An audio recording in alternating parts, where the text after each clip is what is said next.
John Donne and the Gift of Voice. And now, good morrow to our waking souls. I met John Donne through Jack McDermott, rogue professor of English at the small Jesuit college I attended circa 1970, and struggled through his rigorous scrutiny of passionate sexual love. I didn't get it.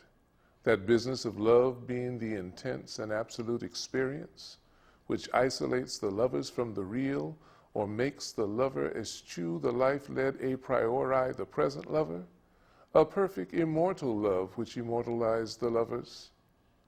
My guiding love construction at the time was love is God, is love the existential pimp, which I foolishly penned in a poem where an innocent child queries his mother on her relationship with a self-absorbed, dysfunctional deity in what I thought to be tame scatological verse.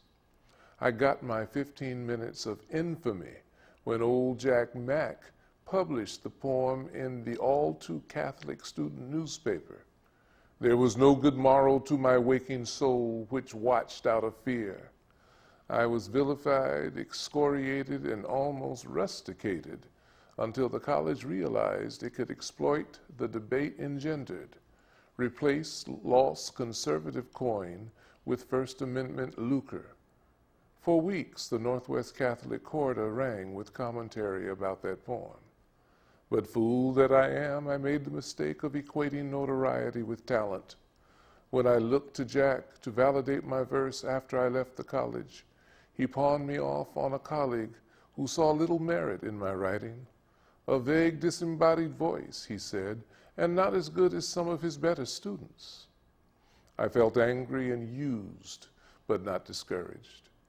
I looked to Donne in those dark days, perversely hoping to find something to spite Jack, to show him that I was better than some obscure, marginalized voice providing found poetry for predatory academics.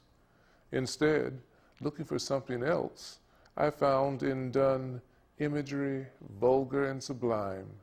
I found a mixture of beauty and bad taste, the sensual conjoined with the spirit, yet all charged with and pointing to the ineffable. I was suddenly on familiar ground. I reminisce, regress through my experience. I seize, broke up images, sounds, and sound symbols, reassembled them in abstracted verse, and claimed my lusty, poetic voice.